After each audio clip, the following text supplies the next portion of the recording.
আমার বাবা বিদেশে কিভাবে মারা গেল আর কেন মারা গেল এই ঘটনাটাই আজকে আপনাদের সাথে শেয়ার করব। আশা করি সবাই শেষ পর্যন্ত ভিডিওটা দেখবেন।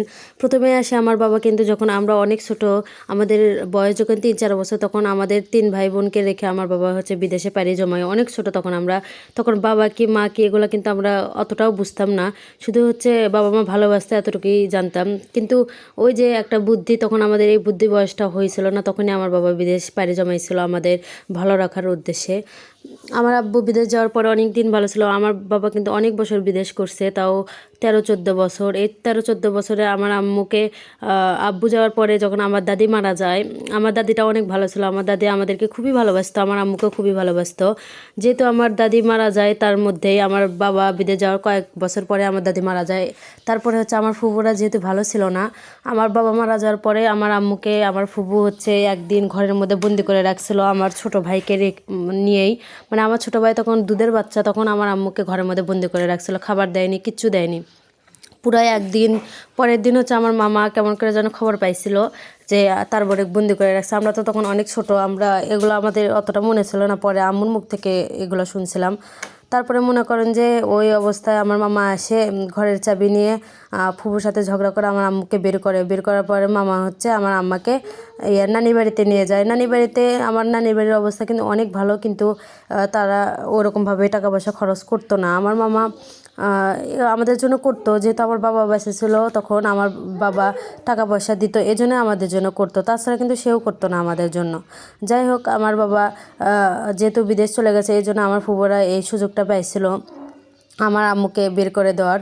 যেহেতু দাদিও মারা গেছে, এখন কোনো কাটাই থাকলো না তাদের জন্য। আমার দাদা তো অসহায় মানুষ, সে তো ছেলে মানুষ। দাদি যেহেতু মারা গেছে, তার তো ডান হাতেই একটা কেটে পড়ছে, সে আর কি করবে। এজন্য মনে করেন যে আমার ওই ফুবু, আমার ছোটো ফুবু আমার আম্মুকে বাড়ি থেকে বের করে দেয়। তারপর থেকে আমার আম্মু ঘর ছেড়ে, ভিটা ছেড়ে আমার নানি বাড়িতে এসে কিছুদিন থাকার পরে ওই যে অত্যাচার, মানে অত্যাচার বলতে আমাদের পারিবারিক অবস্থাটা ভালোই ছিল, কিন্তু আমার আব্বা যেহেতু বিদেশ থাকতো, আব্বু আম্মুকে টাকা পয়সা দিত, আর এদিকে মামাকেও টাকা পয়সা দিত। এই জন্য মনে করেন যে আমরা নানি বাড়িতে কিছুদিন ভালোভাবেই থাকছি। এরপরে যেহেতু আমাদের পড়ালেখার কথা উঠে আসছিল, এই জন্য আমার আম্মু বলছিল যে আমাদেরকে নিয়ে বগুড়া শহরে চলে যাবে। তখন আমার ছোটো খালামণির হাজব্যান্ড একটা মাদ্রাসায় চাকরি করতো, তাকে বলছিল যে একটা আমার বড় বোন যেহেতু মাদ্রাসায় পড়তো, তা বলছিল যে আমাকে ওখানে পড়াবে। তারপরে মনে করেন যে তাকে বলছিল যে একটা ঘর ঠিক করার জন্য। সে আমার খালামণি, ছোটো খালামণি মিলে একটা ঘর ঠিক করছিল বগুড়া শহরে। ওই শহরে যাওয়ার পরে মনে করেন যে আম্মু আমাদেরকে নিয়ে ওই বগুড়া শহরে চলে যায়। এই যে আমরা ওই ছোটোবেলায় শহরে আসছি, এখন থেকে মনে করেন যে 15-16 বছর হয়ে গেছে বগুড়া শহরে আসা। এই আমরা বগুড়া শহরে মানুষ হয়েছি। ছোটোবেলার কাহিনী আমাদের একটু একটু মনে আছে, ঝাপসা মনে আসে, অতটাও কিন্তু মনে নেই।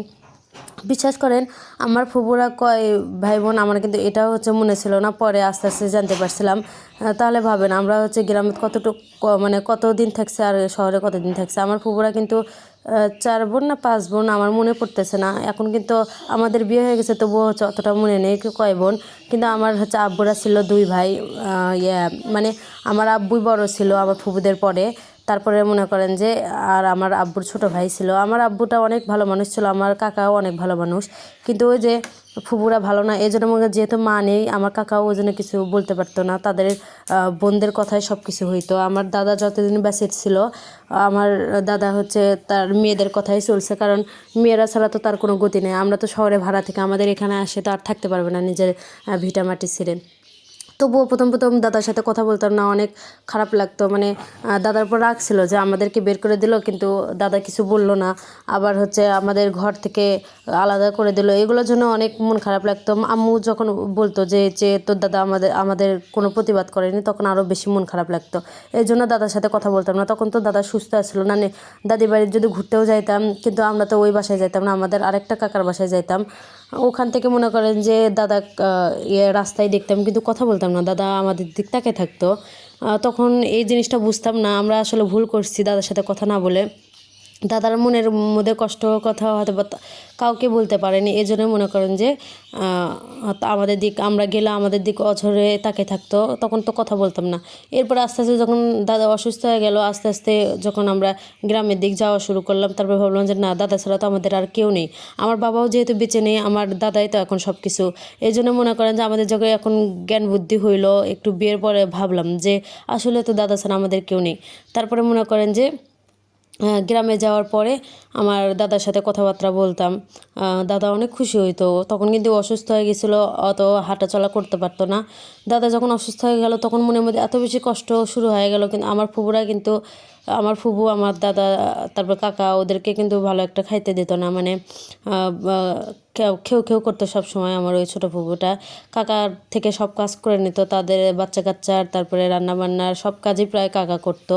ফুবু করতো, কিন্তু মনে করেন যে ওই যে ছেলে মানুষ দিয়ে কাকা দিয়ে সব কাজ প্রায় করে নিত, ঘর টর ঝাড় দেওয়া, এগুলো দেখে খারাপ লাগতো। কিন্তু কী করার, কাকা হচ্ছে যদি ওখান থেকে না আসে তাহলে তো আমাদের কিচ্ছু করার নেই। তবুও দাদার কাছে যাইতাম, যে দাদাকে খাওয়াইতাম।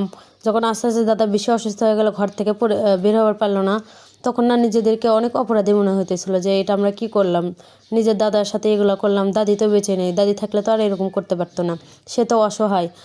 এই জন্য মনে করেন যে আমরা নিজেদেরকে অপরাধী মনে করলাম। এরপরে আমি হচ্ছে যখনই গ্রামে যাইতাম, দাদার জন্য কিছু না কিছু নিয়ে যেতাম, দাদাকে নিজের হাতে খাওয়াই দিয়ে আসতাম, কিছু জিনিস ফুবুর কাছে দিয়ে আসতাম যে দাদাকে খাওয়ানোর জন্য। তখন তো দাদা অনেকটা বেশি অসুস্থ ছিল, এই জন্যই মনে করেন যে ফুবুর হাতে দিয়ে আসতাম। কী করার, ফুবুর হাতে না দিলে তো ওগুলো আর কারো হাতে দিতে পারবো না, ওই বাসাতে ফুবু ছাড়া আর কেউ নেই। কাকার হাতে দেওয়াও যায়, ফুবুর হাতে দেওয়া দেয়। এই জন্য মনে করেন যে দাদা যেহেতু অসুস্থ ছিল, ফুবুর হাতেই দিয়ে আসতাম। ফুবু জানি না ওগুলো কী করতো, নিজের ছেলে মেয়েদের খাওয়াতো না, দাদাকে খাওয়াতো, ওগুলো আমরা জানতাম না। তবুও এরপরে হচ্ছে দাদা তো মারা গেল। মারা যাওয়ার পরে অসুস্থ থাকতে থাকতে, অনেক দিন পর অসুস্থ থাকতে থাকতে, আমি দাদাকে মারা যাওয়ার আগে বিছনায় যখন পড়ছিল, দাদা তো বাইরে বেরিয়ে আসতে পারে না, তখন আমি দাদার কাছে গেছিলাম একবার। যাওয়ার পরে না, দাদা হচ্ছে আমাকে বলতেছিল, আমি বলতেছিলাম দাদা আপনি কি বাইরে যাবেন? দাদা বললো কি, আমি তো উঠতে পারি না, ওই জন্য বাইরে যাইতে ইচ্ছা করে, কিন্তু আমি তো উঠতে পারি না, ফুবু নিয়ে যায় না কখনো বাইরে।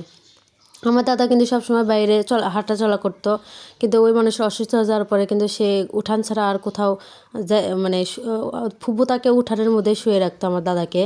ওই উঠানের মধ্যে থেকে আর কোনো জায়গাতে যাইতে পারতো না, খালি রাতের বেলায় ঘরে তুলতো, এতটুকুই। তাছাড়া ওই হাগু করা, তারপরে পেশাব করা সব কিছু দাদা বাইরেই করতো, যেহেতু উঠতে পারতো না। আর কাকাই হচ্ছে এগুলো পরিষ্কার করতো, ফুবু এগুলো কিছুই করতো না।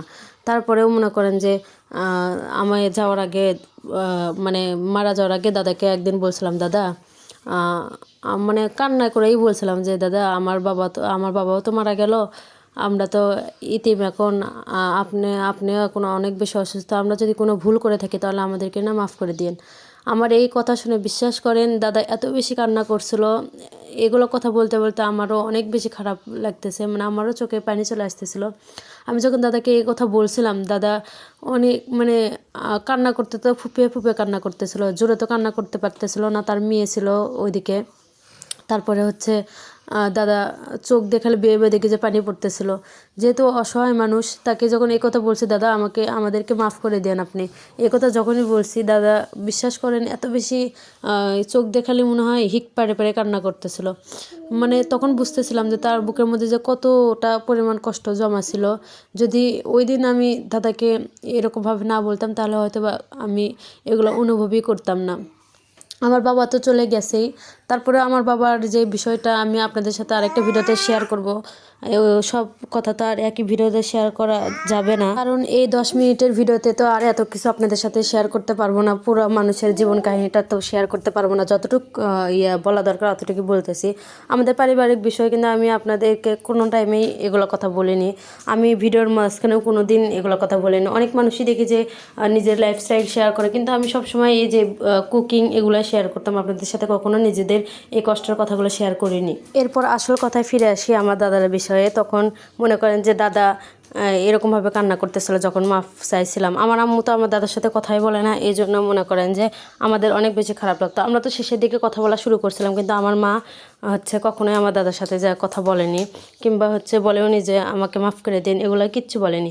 আমার আম্মু একটু অন্যরকম মানুষ ছিল। আমার আম্মু অনেক কষ্ট পাইছে তো জীবনে, এই জন্য মনে করেন যে পাথর হয়ে গেছিলো। সে আর দাদার কাছে আর ক্ষমা চাইছিল না। শুধু দাদার যেদিন মারা গেছিলো ওই দিন শুধু দেখতে গেছিলো, এছাড়া দাদার সাথে কোনো দিন কথা বলছিল না। মানে যেহেতু তার স্বামীও চলে গেছে, তারপরে তার বাড়ি থেকেও বের করে দিচ্ছে, এগুলো নিয়ে দাদা কোনো প্রতিবাদ করছিল না। এই জন্যই মনে করেন যে আম্মুর এত অভিমান ছিল। যাই হোক, কথা বলার পরে তো বলতেইছিলাম যে দাদা কান্না করতেছিল, আর দাদার কান্না দেখে না আমিও কান্না ধরে রাখতে পারিনি। আমিও তখনই সাথে সাথে কান্না করে দিছিলাম। এরপর ফুবু যেহেতু চলে আসছিল খাবার নিয়ে, তারপরে আর দাদাকে আর কোনো কিছু বলছিলাম না। দাদা হয়তো আমাকে অনেক কিছু বলতে চাইছিল, কিন্তু তার মেয়ের সামনে ছিল, এই জন্য কোনো কিছু বলতে পারেনি। তার দুঃখের কথা কোনো দিন কারোর সাথে শেয়ার করতে পারেনি সে। আমরা তো অনেক ভুল করছি দাদার সাথে, যে প্রথম থেকেই ফ্রিভাবে মিশতাম, তাহলে দাদা হয়তো আমাদের সাথে অনেক কিছু শেয়ার করতে পারতো, কিন্তু এগুলো দাদা কিচ্ছু করতে পারেনি, শুধু আমাদের ভুলের কারণে। যাই হোক, এরপরে দাদাকে রেখে ওই দিন দাদাকে আমি নিজের হাতে তুলে খাওয়াইছিলাম। এটাই আমার সব থেকে বড় শান্তি লাগছিল, যে নিজের হাতে দাদাকে তুলে খাওয়াতে পারছি। দাদিকে তো আমরা আগেই হারিয়ে ফেলছি। দাদি যে আমাদেরকে মানে এত ভালোবাসতো, আমরা ওই দাদিকে তো আগেই হারিয়ে ফেলছিলাম। তারপর দাদাকে যখন তুলে খাওয়াইলাম না, সেদিন দাদির কথা মনে পড়তেছিল, যে দাদি যদি আজকে বেঁচে থাকতো তাহলে আমাদেরকে এই দিনটা হয়তো বা দেখা লাগতো না।